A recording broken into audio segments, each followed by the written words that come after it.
Assalamualaikum warahmatullahi wabarakatuh. Selamat pagi semuanya, semoga dalam keadaan sehat.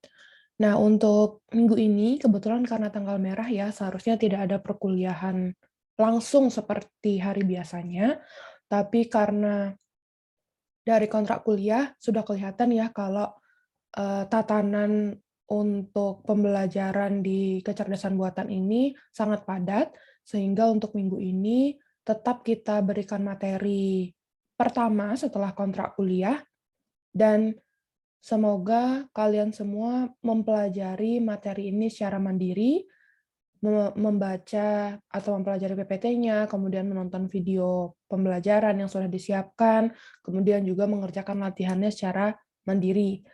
Untuk minggu depan akan kita bahas dulu sebelum masuk ke materi berikutnya. Jadi tidak ketinggalan, 1 minggu dan tidak perlu juga kita lakukan reschedule karena, eee, sangat sulit sekali untuk mencari jadwal hari ini karena masih banyak yang bentrok ya, karena di KPRS fakultas juga sulit sekali menentukan mana yang tidak tabrakan dengan kelas PDB. Oke, untuk minggu kedua, sesuai dengan kontrak kuliahnya, kita akan membahas agen dan representasi pengetahuan. Nah, ini mungkin adalah perpanjangan dari matematika diskrit, logika, dan logika proposisi yang sudah kita pelajari pada semester Gasal kemarin.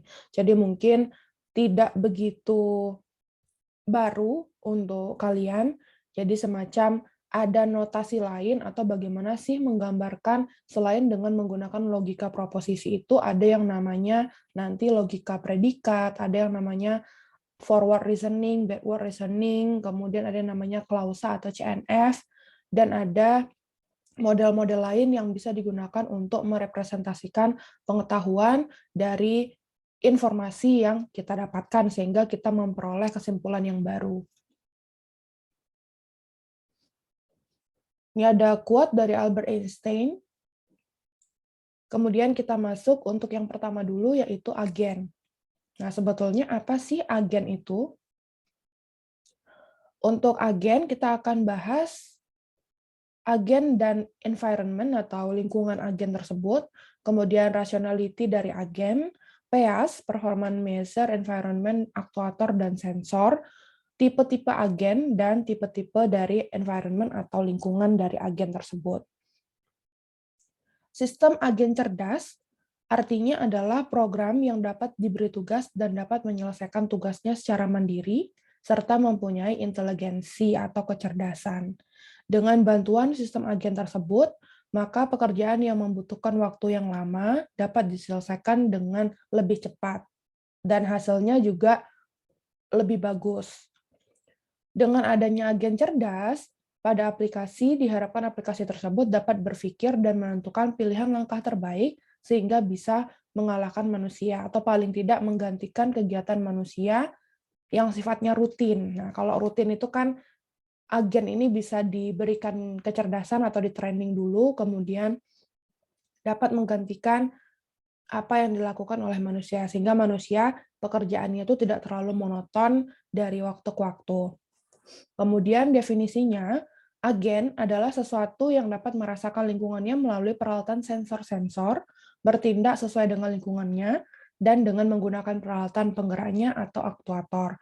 Nah, ini berkaitan juga dengan mata kuliah yang kalian pelajari pada semester ini, yaitu sensor dan aktuator. Jadi, memang semua lingkup disiplin ilmu, dari robotika, AI, kemudian matematika diskrit itu bergabung ya atau join menjadi satu sistem agen cerdas nantinya. Sebuah agen adalah sistem komputer yang berada dalam suatu lingkungan dan memiliki kemampuan bertindak secara otonomos di dalam situasi lingkungan tersebut sesuai dengan sasaran yang sudah dirancang.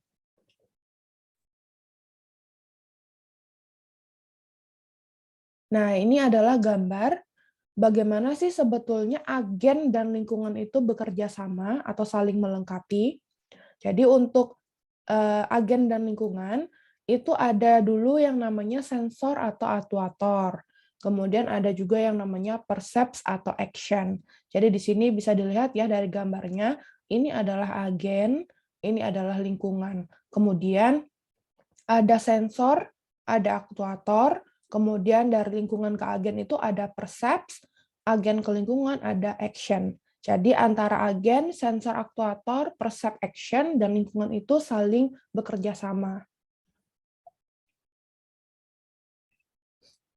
Kemudian ini yang perlu kalian ketahui, ada yang namanya human agent, ada yang namanya robot agent, ada yang namanya software agent.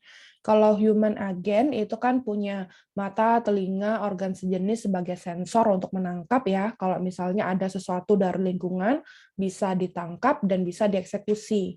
Misalkan ada yang manggil, atau ada yang menyuruh untuk memindahkan barang, maka diambil atau ditangkap dulu oleh telinga, kemudian action dengan menggunakan tangan atau kaki.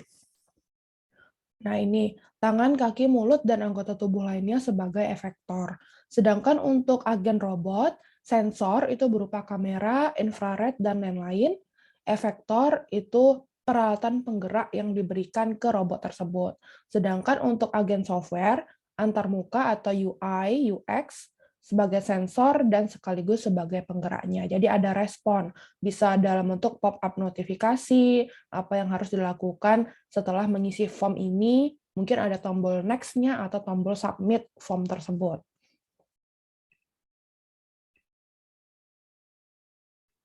Nah, ini adalah struktur agen. Jadi agen itu intinya adalah bergerak atau melakukan pergerakan itu dari percept ke action. Makanya di sini ada ini ya, apa namanya, semacam F, percept ke action. Maka di sini bisa dikatakan agen itu adalah sama dengan arsitektur plus program. Jadi ini adalah ilustrasinya, ini agen, ini environment, percept, dari environment ke agen ke environment ada action, kemudian ada aktuator, dan ada sensornya. Jadi yang perlu diingat adalah percept itu dari environment ke agen, kalau dari agen ke environment itu action. Kemudian di agen sendiri ada aktuator dan juga sensor.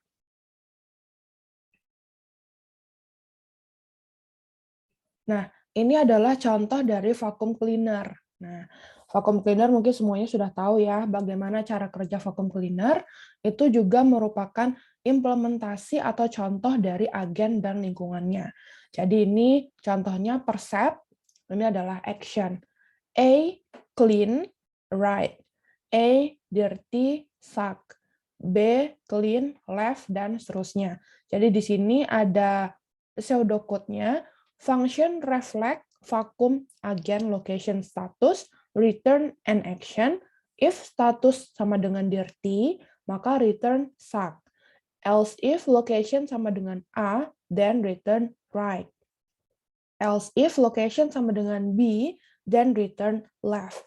Nah, inilah yang nanti akan digunakan atau yang kita tanamkan ke agen tersebut. Ini kebetulan vacuum cleaner berarti sejenis robot ya. Nah, kode program ini harus dibuat berdasarkan representasi pengetahuan yang kita tanamkan ke agen tersebut. Nah, bagaimana cara membuat ini sebelum nanti bisa menghasilkan action dan nanti vacuum cleaner itu akan bekerja sesuai dengan inputannya. Inilah yang akan kita pelajari setelah nanti kita mempelajari agen dan lingkungan di pertemuan hari ini. Namanya representasi pengetahuan, sekedar bocoran dulu. Kemudian di sini bisa kita ketahui persepnya adalah location dan konten, misalnya A dirty, B clean, A clean, A clean, A clean, A dirty. Jadi nanti setiap komen yang diinputkan itu akan dieksekusi oleh vacuum cleaner-nya. Kemudian action ada left, right, suck, no op. Jadi ini ilustrasinya ya untuk agen dan bagaimana sih percept, action, dan pseudocode atau potongan kode program yang nanti akan diinputkan ke agen robot tersebut.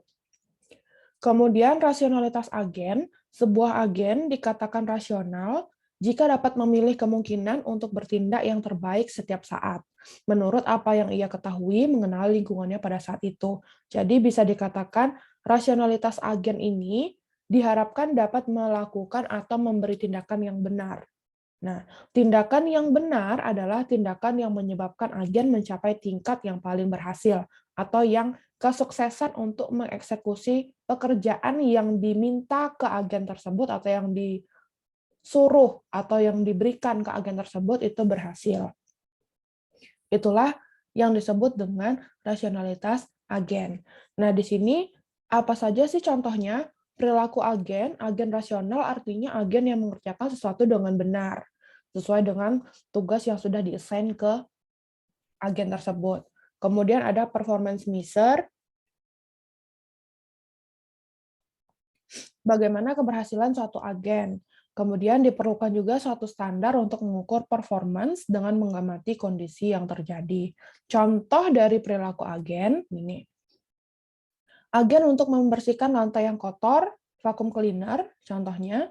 Performance dari vacuum cleaner ada jumlah kotoran yang dibutuhkan, jumlah konsumsi listrik dari vacuum cleaner tersebut, jumlah kebisingan dari vacuum cleaner, apakah terlalu bising atau suara bisingnya itu bisa diredam, waktu yang dibutuhkan untuk membersihkan ruang tamu yang ukurannya 3x3, misalkan seperti itu. Nah, itu adalah performance dari vacuum cleaner. Contoh lain ada goal measure. Nah, goal measure ini apa contohnya? Lulus kuliah tepat 3,5 sampai 4 tahun. Kaya atau tidak? Kaya itu mungkin ada rank-nya. Mungkin yang memiliki kekayaan bersih di atas 1 triliun, maka itu disebut kaya. Yang tidak, maka tidak disebut kaya. Seperti itu. Kemudian performance lain, contohnya adalah IPK. IPK mahasiswa dengan NIM sekian adalah sekian. Kemudian gaji bulanan atau pendapatan bulanan rutin yang didapatkan oleh seorang PNS, misalnya seperti itu.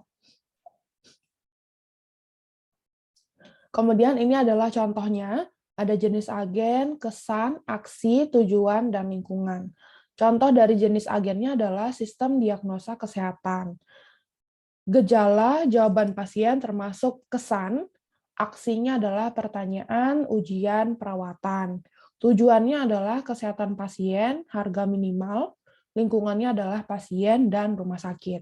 Nah, contoh lainnya adalah robot pengangkat barang bagian. Kesannya adalah piksel-piksel dengan intensitas yang variatif. Kemudian aksinya adalah angkat barang bagian dan masukkan ke dalam keranjang.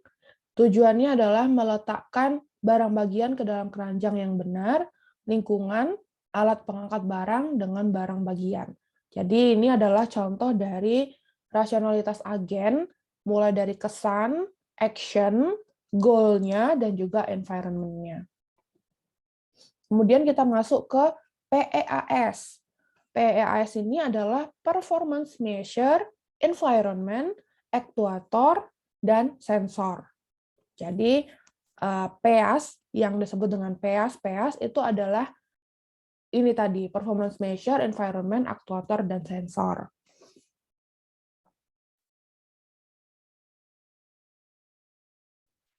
Nah, contoh dari PEAS untuk sebuah agen medical diagnosis system atau sistem diagnosis medis, performance measure-nya adalah healthy patient, minimize cost, low sweat.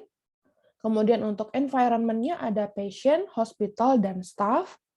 Aktuatornya ada screen display yang menunjukkan ada pertanyaan, ada tes, ada diagnosa, ada treatment, referral, dan lain-lain.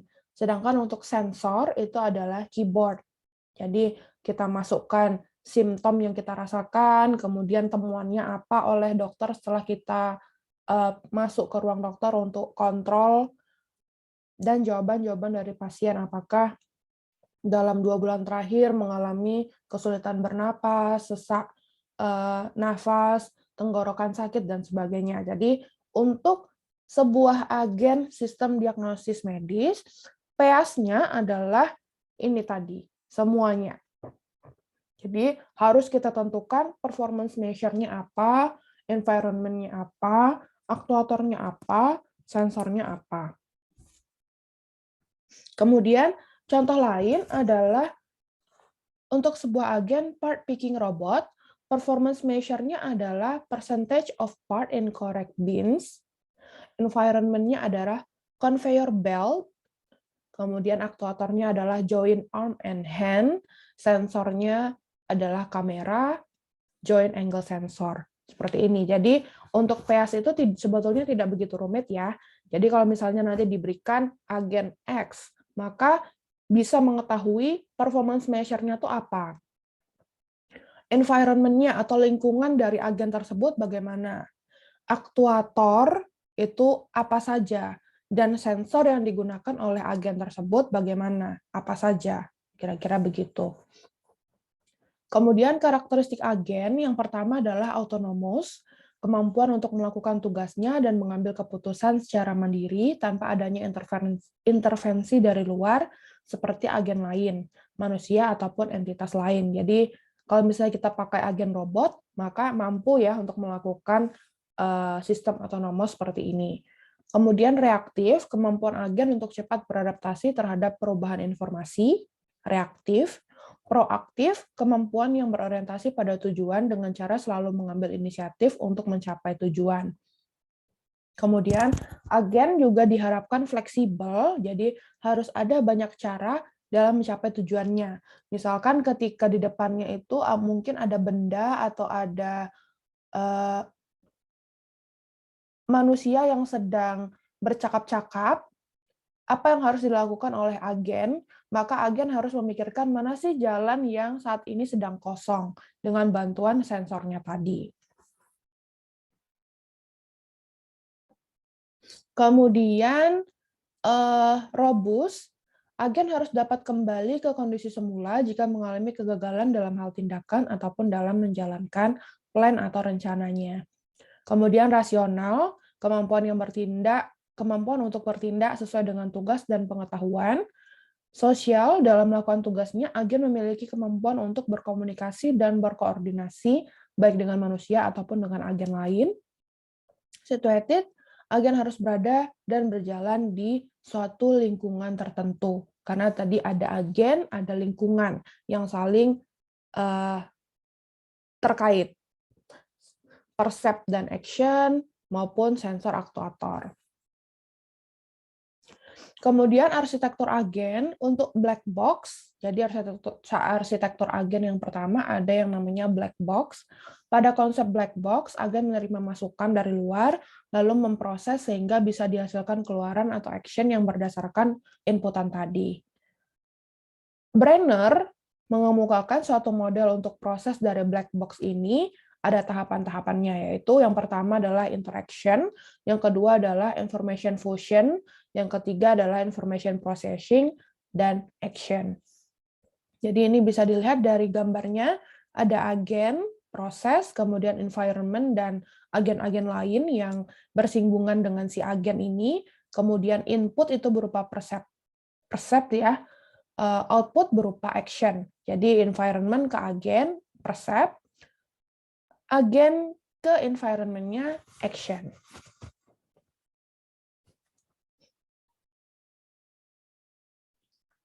Kemudian BDI agen, kepercayaan atau belief, apa saja yang diketahui dan tidak diketahui oleh agen tentang lingkungannya atau environment-nya, atau bisa juga pengetahuan agen atau informasi yang diperoleh agen tentang lingkungannya. Keinginan, tujuan tugas yang harus diselesaikan oleh agen, atau sesuatu yang ingin dicapai oleh agen tersebut. Kehendak atau intention, rencana-rencana yang disusun untuk mencapai tujuan dari agen tersebut di lingkungannya. Contohnya seperti ini, rancang bangun sistem agen cerdas untuk monitoring stok perusahaan. Ada percept, ada action-nya. Nah, percept-nya di sini apa? Percept yang digunakan di dalam sistem agen cerdas untuk monitoring stok perusahaan pastinya data pemasok baru, data barang jual, data barang beli, data barang tiba dari gudang entah dari suppliernya. Kemudian action.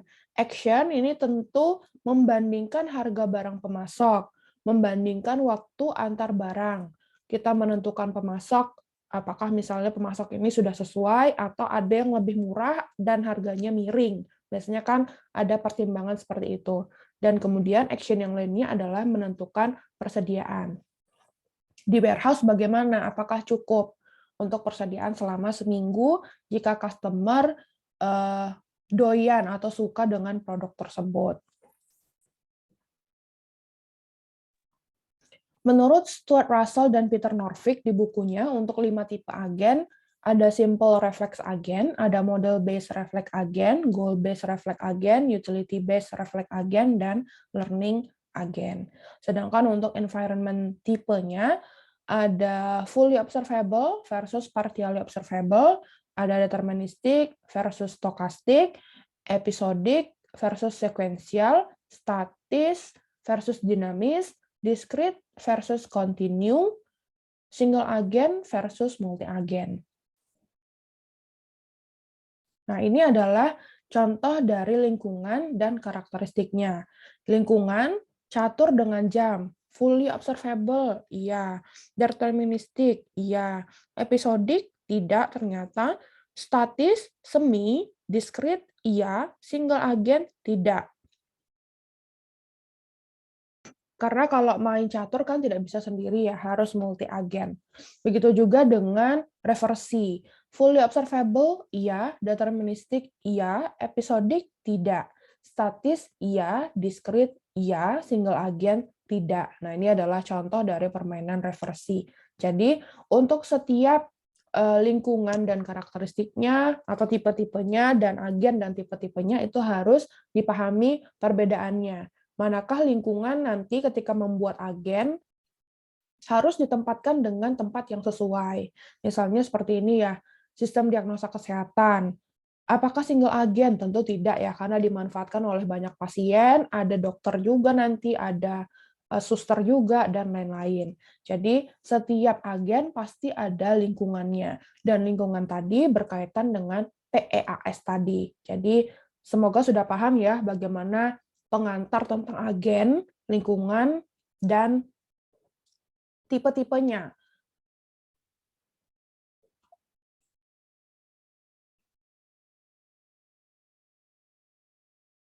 Kemudian kita masuk ke representasi pengetahuan. Nah, ini tadi sudah saya bocorkan.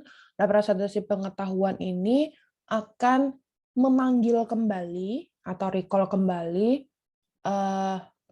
topik materi di matematika diskrit, yaitu logika atau logika proposisi.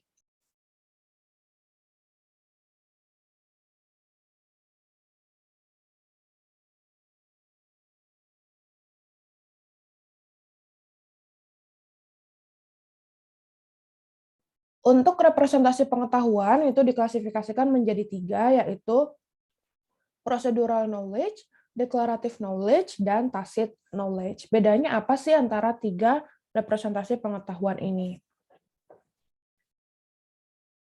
Kalau procedural knowledge, artinya bagaimana melakukan sesuatu, contohnya, bagaimana mendidihkan air dalam mangkok atau dalam panci, bagaimana memasak mie instan atau nasi goreng, bagaimana menjalankan mobil atau motor, kira-kira seperti itu. Jadi, namanya juga prosedural, artinya bagaimana melakukan sesuatu dari awal sampai nanti selesai dilakukan pekerjaan itu. Sedangkan untuk declarative knowledge, artinya knowledge itu adalah sesuatu yang betul atau salah. Misalkan diberikan informasi, Fakultas Teknologi Maju mempunyai 3 program studi. Salah. FTMM punya 5 program studi. Dekan Fakultas Teknologi Maju adalah Prof. Dr. Dwi Setiawan, SSI, MSI, APT. Betul atau salah? Betul. Karena saat ini dekan fakultas kita adalah Prof. Dwi. Ini adalah declarative knowledge. Kemudian ada yang namanya tacit knowledge. Tacit knowledge ini artinya tidak dapat diungkapkan dengan bahasa lisan ya, linguistik. Contohnya bagaimana kita menggerakkan tangan, bagaimana caranya memejamkan mata. Mungkin ini seperti untuk teman-teman kita yang disabilitas. Tacit knowledge ini sangat berfungsi atau mungkin sangat mendominasi untuk kehidupan sehari-harinya.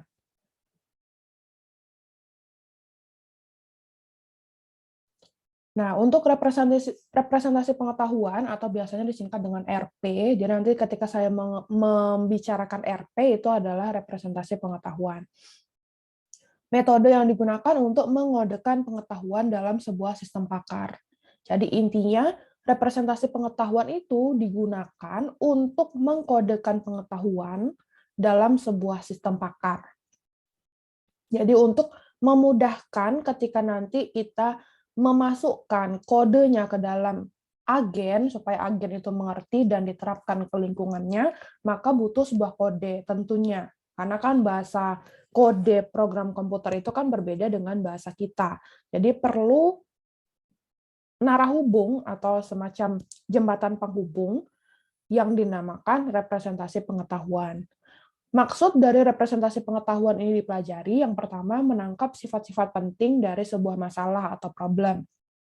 Yang kedua, membuat informasi dapat diakses oleh prosedur pemecahan problem tersebut. Dua bagian dasar sistem kecerdasan buatan, yang pertama adalah basis pengetahuan. Untuk basis pengetahuan ini meliputi fakta tentang objek-objek dalam domain yang dipilih. Yang kedua, hubungan antara domain-domain tersebut. Kemudian ada yang namanya inference engine. Mungkin minggu lalu juga sudah saya sampaikan ya, bagannya kecerdasan buatan itu ada knowledge base, ada inference engine-nya. Nah, inference engine itu merupakan sekumpulan prosedur kemudian menguji basis pengetahuan dalam menjawab suatu pertanyaan, menyelesaikan masalah, atau membuat keputusan. Kemudian ada untuk karakteristik representasi pengetahuan, bisa diprogram dengan bahasa komputer, disimpan di dalam memori untuk selanjutnya dieksekusi oleh agen. Kemudian fakta dan pengetahuan lain yang terkandung di dalam agen tersebut atau di dalam representasi pengetahuan dapat digunakan untuk melakukan penalaran berikutnya. Jadi ada tahap reasoning-nya.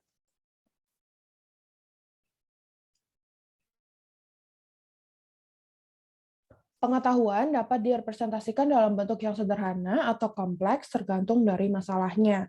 Nah, beberapa model representasi pengetahuan yang bisa digunakan adalah logika atau logic, ini kita pelajari di matematika diskrit, kemudian list dan tree, jaringan semantik, bingkai atau frame, decision table, decision tree, naskah atau script, serta kaidah atau sistem produksi atau production rule.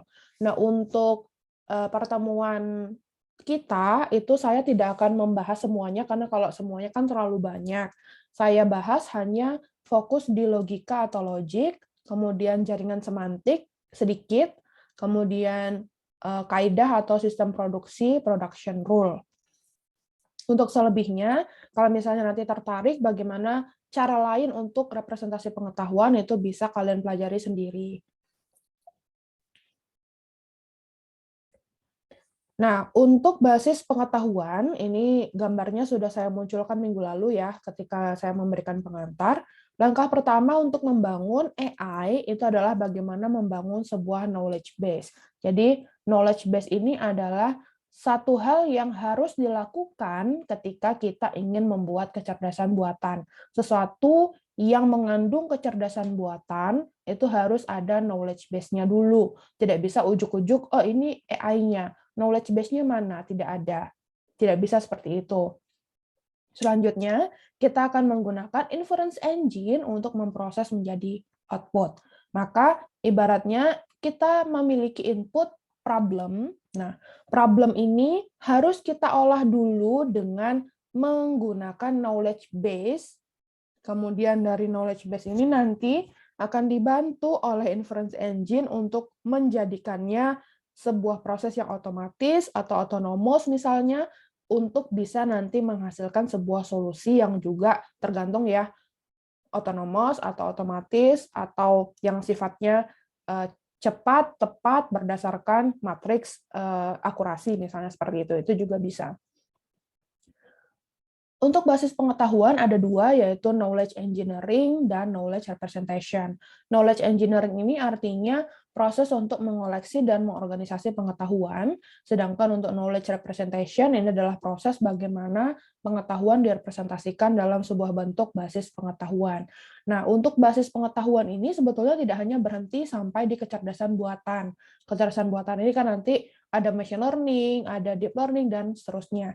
Kalau kita ingin mempelajari rekayasa pengetahuan, itu kita juga akan menggunakan basis pengetahuan ini sebagai basic-nya. Untuk rekayasa pengetahuan itu mungkin pernah dengar ada yang namanya ontologi. Ontologi itu adalah hal yang baru di computer science, tapi sudah banyak yang mencoba mengeksplor karena memang sangat-sangat membantu knowledge base dan inference engine untuk bekerja sama itu terlihat di rekayasa pengetahuan lewat ontologi. Ada aplikasinya juga, tapi tetap yang namanya aplikasi kan hanya membantu atau sebagai tools-nya ya. Tetap untuk logika ataupun bagaimana cara representasi pengetahuan itu tetap kita sebagai manusia atau developernya yang bertugas untuk memberikan inputan. Representasi pengetahuan ini suatu proses untuk menangkap sifat-sifat penting sebuah masalah dan membuat informasi tersebut dapat diakses oleh prosedur pemecahan permasalahan. Karakteristik representasi pengetahuan yang pertama dapat diprogram, yang kedua dapat dimanfaatkan untuk penalaran, menggambarkan kesimpulan sebagai fungsi kecerdasan. Jadi ujung-ujungnya nanti dimanfaatkan untuk reasoning. Akhirnya reasoning itu nanti bisa kita jadikan sebagai acuan untuk mengambil atau penarikan kesimpulan. Harus terdiri dari struktur data dan prosedur untuk penafsiran. Hal yang berhubungan dengan representasi pengetahuan adalah yang pertama, objek pengetahuan itu sendiri, kemudian yang kedua ada event, kemudian ada performa, ada meta knowledge. Penggunaan pengetahuan ini ada acquisition, artinya mengintegrasikan informasi baru ke dalam pengetahuan sistem. Ada dua level, menyusun fakta ke dalam database, kemudian pembuatan fungsi untuk mengintegrasikannya dengan cara belajar dan beradaptasi terlebih dahulu. Jadi tentu ya, setiap agen yang disisipi dengan sebuah knowledge base dan inference engine, itu tidak akan bisa tanpa melewati proses learning dan beradaptasi terlebih dahulu. Karena harus tahu dulu apa yang menjadi masukan, apa yang harus diproses, bagaimana penarikan kesimpulan seandainya berbagai macam solusi atau problem terjadi di lapangan, bagaimana harus bisa mengambil kesimpulan di akhir. Nah, itulah gunanya sistem agen cerdas itu menggunakan prinsip dari kecerdasan buatan. Kemudian retrieval artinya mengingat kembali, menyusun ulang pengetahuan berdasarkan hubungan pengetahuan terhadap masalah. Bisa linking, bisa lumping.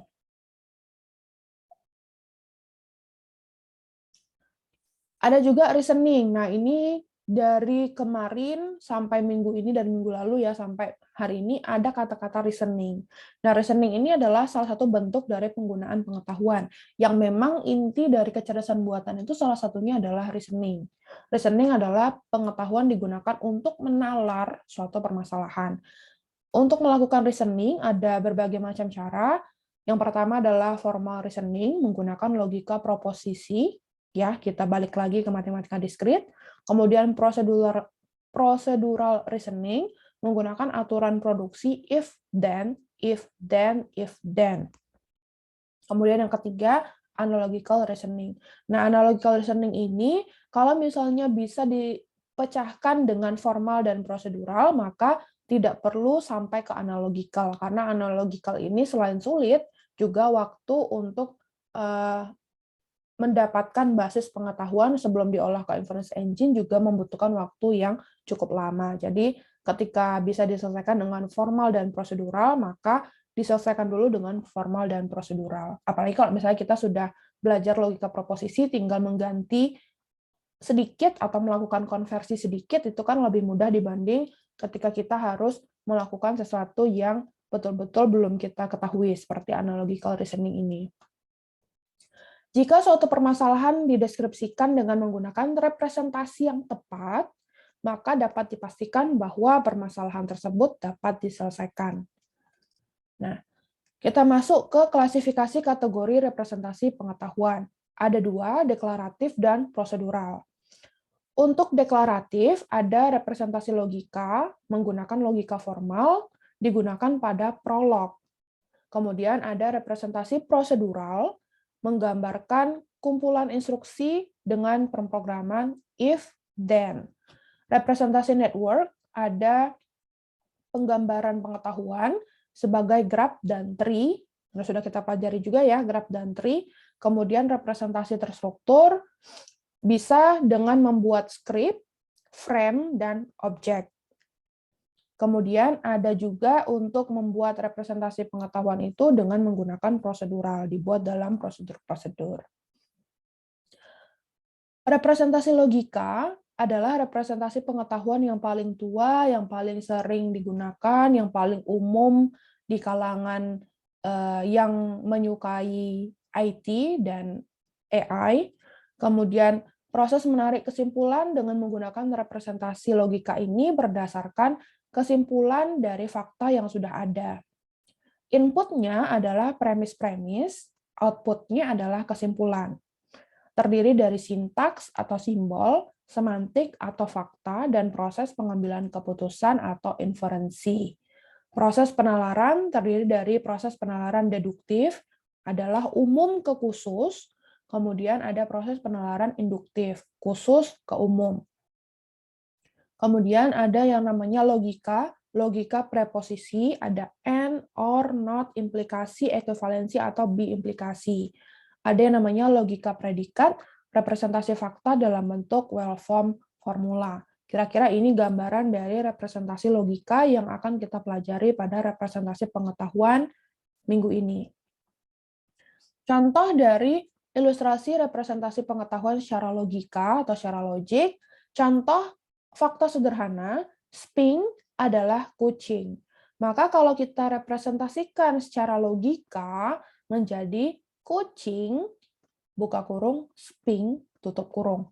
Ini sama artinya dengan Sphinx adalah kucing. Kalau misalnya kita mau coba anjing, herder, herder adalah anjing.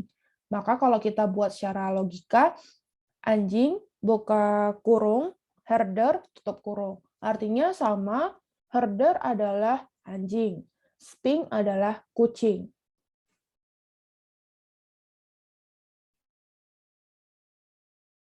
Kita juga dapat merepresentasikan secara logik fakta yang lain bahwa misalkan semua kucing mempunyai ekor. Maka A ini adalah quantifier namanya, quantifier yang menyatakan kalau semuanya, tidak terkecuali. Kalau semuanya, maka seperti ini ya quantifiernya, kucing X mempunyai ekor X. Ini adalah representasi logika yang lain. Kalau ada quantifiernya. Kemudian, kalau kita ingin mendapatkan representasi pengetahuan baru secara deduktif, maka mempunyai ekor sama dengan kucing. Karena tadi kalau kita lihat, kita back ke deduktif-induktif, proses penalaran atau inferensi, umum khusus, itu deduktif, khusus umum, induktif. Maka kalau kita mau deduktif, mempunyai ekor adalah kucing. Ya di sini ya. Kita turunkan menjadi ini. Dengan menggunakan fungsi mapping secara backward ini kita menggunakan teknik logika predikat, well-formed formula. Salah satunya adalah backward reasoning dan forward reasoning. Maka kita mendapatkan suatu kalimat baru hasil dari representasi logika, Sphinx mempunyai ekor. Karena tadi di sini kan kucing. Kucing tadi Sphinx, maka Sphinx mempunyai ekor. Karena Sphinx ini termasuk kucing, kucing punya ekor. Ini mungkin tidak begitu rumit ya. Mungkin nanti kita lihat contoh berikutnya. Dua metode penalaran yang menggunakan aturan. Yang pertama ada forward reasoning, penalaran maju. Pelacakan dimulai dari keadaan awal atau informasi ataupun fakta yang ada. Kemudian kita coba untuk mencocokkan dengan tujuan atau goal yang diharapkan. Forward reasoning bisa kita gunakan jika jumlah keadaan awal lebih kecil daripada tujuan dan kejadian tersebut berupa fakta yang baru. Itu bisa kita gunakan forward reasoning. Bagaimana dengan backward reasoning? Backward reasoning ini dimulai dari tujuan ataupun sebuah hipotesa. Jadi kita punya hipotesa, maka bisa kita gunakan backward reasoning untuk mendapatkan informasinya. Baru kemudian dicocokkan dengan keadaan awal atau fakta-fakta yang ada. Backward reasoning digunakan jika jumlah keadaan awal lebih banyak daripada tujuan atau goal-nya. Selain itu, backward reasoning juga ketika kejadian itu berupa query, maka kita gunakan backward reasoning, bukan forward reasoning. Contohnya seperti ini untuk forward reasoning. R1, if suku bunga turun, then harga obligasi naik. If suku bunga naik, then harga obligasi turun. R3, if suku bunga tidak berubah, then harga obligasi tidak berubah. R4, if dolar naik, then suku bunga turun. R5, if dolar turun, then suku bunga naik. R6, if harga obligasi turun, dan beli obligasi. Nah, apabila diketahui suatu fakta saat ini dolar turun, maka berdasarkan fakta-fakta yang ada ini, keputusan apa yang akan diambil, apakah membeli obligasi atau tidak membeli obligasi. Ini bisa kita lakukan dengan forward reasoning. Bagaimana caranya? Caranya adalah dari fakta dolar turun, dari tadi kita ada fakta dolar turun, maka berdasarkan Rule 5 atau R5, diperoleh konklusi suku bunga naik. Jadi R5 ya, if dolar turun, then suku bunga naik. Kemudian kita harus cari lagi, suku bunga naik itu bagaimana? Dari Rule 2 atau R2, dikatakan suku bunga naik menyebabkan harga obligasi turun. Maka dengan Rule 6 atau R6, jika harga obligasi turun, maka kesimpulan yang diambil adalah membeli obligasi. Nih, if harga obligasi turun, then beli obligasi. Jadi ini adalah fakta-fakta atau ibaratnya statement-statement fakta-fakta yang ada, kemudian kalau misalnya ada suatu inputan baru, dolar turun, apa yang harus dilakukan? Maka lihatlah dari keenam fakta yang sudah ada untuk menarik kesimpulan baru berdasarkan apa yang diminta atau apa yang tersedia. Kira-kira begitu. Contoh untuk forward reasoning. Untuk contoh backward reasoning, sama juga R1 sampai R6-nya, atau Rule 1 sampai Rule 6-nya. Pertanyaannya, apabila diketahui bahwa dolar turun, apakah keputusan yang akan diambil, apakah akan membeli obligasi atau tidak akan membeli obligasi? Bedanya, backward tadi kan secara mundur ya, jadi tidak maju, tapi mundur. Maka kita lihat dari solusi yaitu membeli obligasi dengan menggunakan Rule 6 atau R6 diperoleh antecedent harga obligasi turun. Nah, setelah kita dapat Rule 6, kalau kita membeli obligasi maka sudah pasti harga obligasinya turun. Dari Rule 2 dikatakan terbukti bahwa harga obligasi turun bernilai benar jika suku bunga naik bernilai benar. Nah, ini sudah campuran dengan logika proposisi dengan tabel kebenarannya, true, false, atau BS, SB, dan sebagainya. Kemudian kita lihat ke Rule 5 setelah kita melihat ke Rule 2. Dari Rule 5, suku bunga naik memang bernilai benar karena diketahui fakta dolarnya turun. Maka dengan demikian, kita harus mengingat lagi logika proposisi untuk bisa menggunakan forward reasoning ataupun backward reasoning. Karena kalau mungkin untuk forward tidak begitu berpengaruh ya, tapi kalau untuk backward digunakan BS-BS-nya atau true false-nya. Jadi untuk backward listening sampai di sini ya, mungkin approach-nya itu yang berbeda dari forward listening. Ingat lagi logika proposisi. Saya tidak akan menjelaskan lagi logika proposisi karena sudah kita bahas 2 minggu di matematika diskrit semester lalu. Jadi untuk yang lupa atau bagaimana secara membuat tabel kebenaran, bagaimana disjungsi, konjungsi, dan sebagainya, silakan dibuka kembali PPT atau materi pada matematika diskrit. Untuk representasi pengetahuan, intinya adalah logika proposisi itu akan digunakan untuk membuat pengetahuan, menarik kesimpulan, dan lain-lain. Diingat juga konjungsi, disjungsi, negasi, implikasi, biimplikasi, serta bagaimana tabel kebenaran untuk setiap operator tersebut.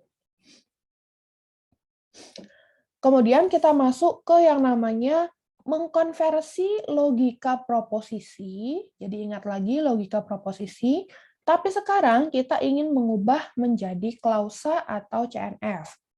Sebelum dilakukan inferensi atau penarikan kesimpulan pada logika proposisi dengan resolusi, maka suatu logika proposisi harus diubah terlebih dahulu ke dalam bentuk khusus yang dikenal dengan nama konjungtif normal form atau CNF.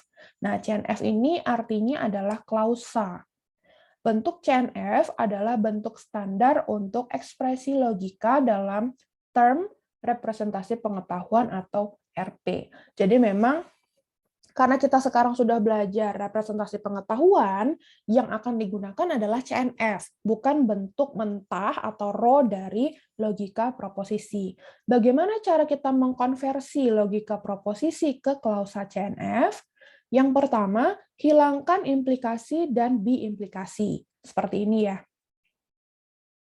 Kemudian yang kedua, kurangi lingkup semua negasi menjadi satu negasi saja.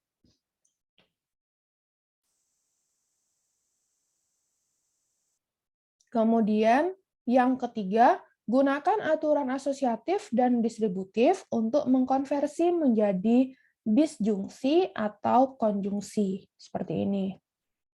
Kemudian yang keempat, buat salah satu kalimat terpisah untuk setiap konjungsi yang ada. Contoh studi kasusnya. Apabila ada kalimat P. Andi anak yang cerdas. Q. Andi rajin belajar. R. Andi akan menjadi juara kelas. S. Andi makannya banyak. T. Andi istirahatnya cukup. Nah,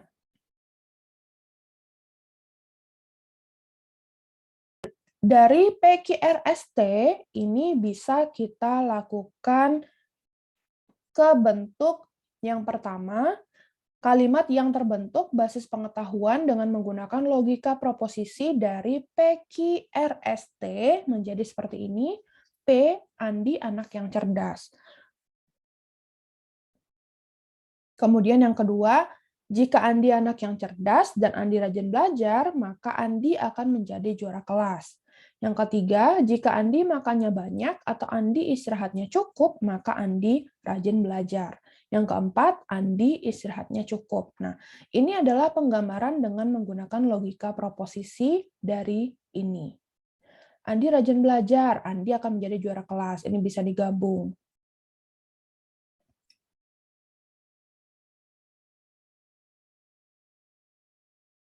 Kemudian, setelah dilakukan konversi ke bentuk CNF dengan menggunakan 4 prinsip tadi, didapatkan seperti ini. Ya, bentuk dari CNF-nya. Hasil dari transformasi atau konversi dari bentuk logika proposisi sebelumnya. Kemudian, ini adalah contoh dari logika proposisi dalam bentuk CNF dengan pernyataan yang lengkap. Jadi ini bentuknya sudah seperti ini ya, tidak lagi bentuk seperti ini. Jadi inilah yang nanti akan diinputkan ke dalam agen untuk diimplementasikan di lingkungannya. Jadi ketika ada fakta-fakta tersebut, bisa, oh Andi ini anaknya rajin atau anaknya cerdas. Oh Andi ini tidurnya cukup, dan lain-lain berdasarkan apa yang ada di kalimat-kalimat PQRST ini. Kemudian ada yang disebut dengan logika predikat. Ini juga sedikit berbeda dengan logika proposisi. Walaupun sama-sama ada operator konjungtif, disjungtif, negasi, implikasi. Untuk logika predikat ini ada quantifier-nya. Quantifier untuk quantifier universal adalah seperti ini notasinya. Untuk quantifier yang berlaku untuk suatu keadaan saja, seperti ini notasinya. Contohnya, semua orang Jawa mati pada saat Krakatau meletus tahun 1883. Maka, logika predikatnya menjadi meletus Krakatau, 1883. Nah, semua orang Jawa mati. Maka quantifier-nya adalah ini, orang Jawa mati. Matinya juga 1883, karena kan kejadian Krakatau meletusnya tahun 1883. Atau semua kucing mempunyai 4 kaki, maka quantifier-nya karena di sini semua, maka ini binatang X, kucing, kaki X, 4. Ada satu kucing yang berkaki 3, maka karena di sini ada satu kucing, maka tidak semuanya quantifier-nya ini binatang X, kucing, kaki X, 3. Ini adalah contoh dari logika predikat. Kemudian ada yang namanya jaringan semantik. Nah, jaringan semantik merupakan representasi pengetahuan yang digunakan untuk menggambarkan data dan informasi yang menunjukkan hubungan antara berbagai objek. Nah, objek di sini bisa berupa benda fisik seperti mobil, rumah, atau bisa berupa pikiran, kejadian, atau tindakan atau action. Jaringan semantik merupakan grafik yang terdiri dari simpul-simpul atau node yang merepresentasikan objek dan busur-busur atau arcs yang menunjukkan relasi antar objek-objek tersebut. Jaringan semantik merupakan alat efektif untuk merepresentasikan pemetaan data agar tidak terjadi duplikasi data. Kita lihat contoh dari jaringan semantik. Beberapa mahasiswa sedang membicarakan keadaan Toyes dan Bejo. Menurut pengetahuan mereka, Toyes dan Bejo mempunyai beberapa keadaan sebagai berikut. Toyes adalah seorang sekretaris dan bekerja untuk Bejo. Toyes dan Bejo adalah seorang manusia. Toyes dan Bejo bekerja dalam R&D Department PT Lombok Persada. Toyes berumur 42 tahun dan memiliki mata berwarna hitam. Bejo adalah seorang manajer senior. Seorang manajer senior biasanya mempunyai mobil perusahaan. Sebagian besar karyawan dalam perusahaan PT Lombok Persada memiliki izin parkir. Pertanyaannya, bagaimana jaringan semantik dari data dan informasi dari nomor 1 sampai 7 tadi? Maka, jika representasi pengetahuannya disajikan dalam bentuk jaringan semantik akan menjadi seperti ini. Nih, Toyes adalah seorang sekretaris dan bekerja untuk Bejo. Toyes dan Bejo adalah manusia. Toyes dan Bejo bekerja dalam R&D Department dari perusahaan PT Lombok Persada. Toye berumur 42 tahun dan mempunyai mata berwarna hitam. Bejo adalah seorang manajer senior. Seorang manajer senior biasanya mempunyai mobil perusahaan. Dan yang terakhir, sebagian besar karyawan dalam perusahaan PT Lombok Persada memiliki izin parkir. Jadi bentukannya seperti ini ya untuk jaringan semantik atau semantic network. Kemudian kita masuk ke soal-soal untuk representasi pengetahuan. Apakah hasil representasi pengetahuan dari silsilah keluarga berikut? Ada Hari, Agus, Budi, Ani, Ria, Ita, Rudi. Nah, ini juga kalau kita lihat bentuknya menjadi seperti tria. Hasil representasi pengetahuannya kita buatkan ke bentuk seperti ini. Anak laki, Hari, Agus. Dibaca, anak laki-laki Hari adalah Agus. Nih, anak laki-laki Hari adalah Agus. Anak laki-laki Agus adalah Budi. Anak perempuan Agus adalah Ani. Anak perempuan Budi adalah Ria. Anak perempuan Budi adalah Ita. Anak laki-laki Ani adalah Rudi. Jadi ini adalah hasil representasi pengetahuan dari silsilah keluarga berikut. Catatan yang harus diingat adalah kita dapat menggunakan kalimat apapun sebagai predikat. Jadi, kalau kita ingin atau butuh predikat, bisa menggunakan kalimat apapun.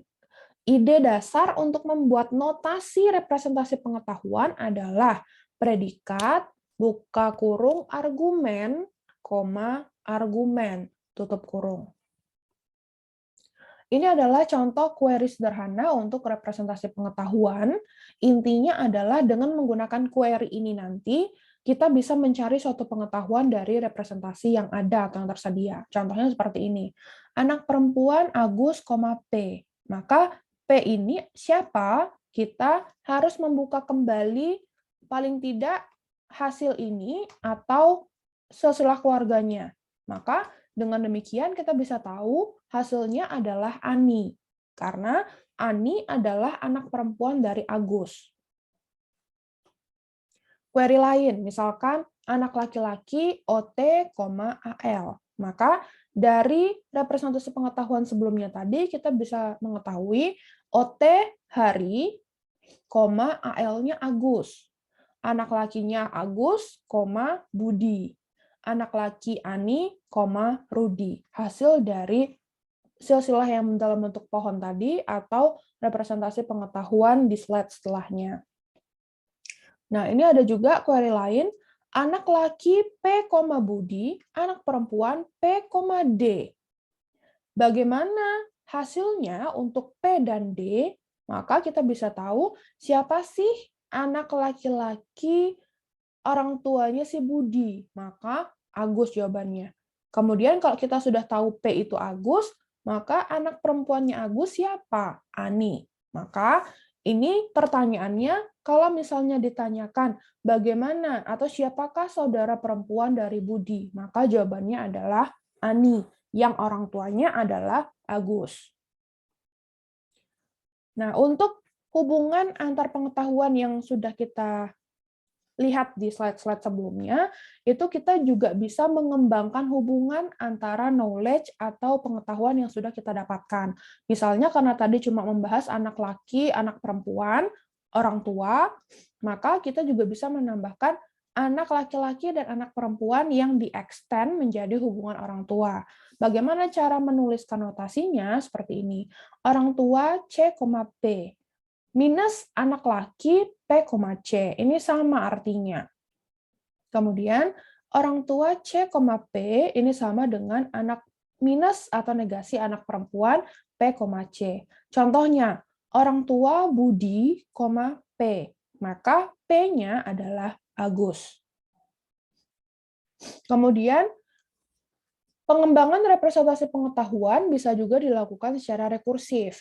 Jika ingin mencari turunan, maka turunan OT, TR sama dengan negasi orang tua TR, OT, maka ini untuk merepresentasikan anak. Kalau cucu, turunan OT, TR sama dengan negasi orang tua TR, T, orang tua P, OT. Sedangkan untuk mencari cicit atau turunan cicit, turunan OT, TR sama dengan negasi orang tua TR, P, orang tua P, GP, orang tua GP, OT. Ini adalah representasi pengetahuan untuk kita mendapatkan cicit. Jadi tidak hanya anak laki, anak perempuan, orang tua saja, tapi bisa merepresentasikan cucu dan juga cicit dari sebuah keluarga. Nah, nanti untuk pengembangan turunan ini bisa dengan bantuan ontologi atau rekayasa pengetahuan. Nah, ini ada contoh studi kasus. Misalkan terdapat pernyataan yang pertama, Andi adalah seorang mahasiswa. Andi masuk jurusan elektro. Setiap mahasiswa elektro pasti mahasiswa teknik. Kalkulus adalah mata kuliah yang sulit. Setiap mahasiswa teknik pasti akan suka kalkulus atau akan membencinya. Setiap mahasiswa pasti akan suka terhadap suatu mata kuliah. Mahasiswa yang tidak pernah hadir pada mata kuliah yang sulit, maka mereka pasti tidak suka terhadap mata kuliah itu. Yang kedelapan, Andi tidak pernah hadir kuliah mata kuliah kalkulus. Jadi ada 8 pernyataan yang disediakan oleh ini, ya, di slide ini. Bagaimana cara kita mengubahnya untuk mendapatkan kesimpulan atau berdasarkan ada satu informasi baru, maka kesimpulannya apa?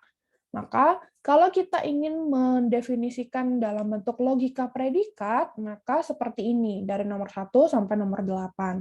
Kalau kita ingin merepresentasikannya dalam bentuk klausa atau CNF, maka seperti ini bentukannya. Itu bebas ya, tergantung dari soalnya nanti. Kalau misalnya soalnya meminta untuk dari soal ini buat ke CNF, maka harus seperti ini hasilnya. Tapi kalau misalnya soalnya minta logika predikat atau tidak disebutkan, maka boleh logika predikat, boleh klausa atau CNF. Misalnya dari 8 statement ini ada pertanyaan, apakah Andi suka mata kuliah kalkulus? Maka dari logika predikat atau klausa CNF tadi harus kita tarik kesimpulannya. Harus kita lakukan inferensi. Apakah si Andi ini suka mata kuliah kalkulus? Yang pertama tentu bisa kita gunakan penalaran atau reasoning. Contohnya kita bisa gunakan backward reasoning. Hasilnya yang kita dapatkan dengan menggunakan backward reasoning, Andi tidak suka dengan mata kuliah kalkulus. Bagaimana cara backward reasoning-nya bekerja? Maka seperti ini. Hadir Andi kalkulus, sulit kalkulus, dan hadir Andi kalkulus, mahasiswa Andi dan sulit kalkulus, dan hadir Andi kalkulus, suka Andi kalkulus. Jadi didapatkan kalau Andi tidak hadir mata kuliah kalkulus, maka Andi tidak suka mata kuliah kalkulus. Jadi dari sini hasilnya ini. Jadi Andi tidak hadir, maka Andi tidak suka dengan mata kuliah kalkulus. Ini dengan cara backward reasoning. Kemudian kalau dengan menggunakan klausa CNF, bagaimana hasilnya? Apakah Andi suka mata kuliah kalkulus? Maka kita dapatkan hadir Andi kalkulus, sulit kalkulus, atau hadir Andi kalkulus, sampai nanti ke benci Andi kalkulus. Maka didapatkan Andi tidak suka dengan mata kuliah kalkulus. Mau dengan cara apapun, representasi pengetahuan yang kita gunakan untuk mendapatkan inferensi atau kesimpulan dari informasi yang disajikan itu pasti sama, baik dengan backward reasoning atau penalaran, forward backward, baik dengan logika predikat maupun dengan logika klausa atau CNF. Yang tidak bisa kita gunakan di sini adalah logika proposisi. Karena logika proposisi itu bukan di tahap representasi pengetahuan. Maka dari saya, kalau misalnya nanti diminta paling tidak untuk representasi pengetahuan ini, kuasailah logika predikat, CNF atau klausa, backward reasoning, forward reasoning, dan jaringan semantik. Biasanya itu yang rutin atau akan digunakan. Walaupun sebetulnya tidak menutup kemungkinan juga akan menggunakan decision table, kemudian decision tree, kemudian juga ada script ya. Script itu lain lagi representasi pengetahuannya, tapi untuk kita di mata kuliah ini hanya itu saja ya, logika predikat, CNF, jaringan semantik, dan penalaran, forward dan backward reasoning. Itu sudah cukup untuk sebagai bekal nanti membuat knowledge base sebelum nanti bisa diolah dengan inference engine. Ini adalah latihan untuk membantu kalian memahami sebetulnya bagaimana sih representasi pengetahuan dan agen ini. Ada 5 soal. Yang pertama, jelaskan dan berikan contoh 5 tipe agen dan 6 tipe lingkungan. Berikan masing-masingnya contoh. Kemudian yang kedua, ini mulai representasi pengetahuan. Ada fakta A sampai I, ubah fakta-fakta tersebut ke dalam logika predikat. Dan jawab pertanyaan seandainya ditanyakan, apakah Karto masih hidup? Kemudian yang ketiga, buatlah representasi pengetahuan dari struktur organisasi perusahaan di bawah, gunakan predikat bawahan, atasan, boleh nanti kalau misalnya dibutuhkan, bawahan langsung, atasan langsung, atau tidak langsung.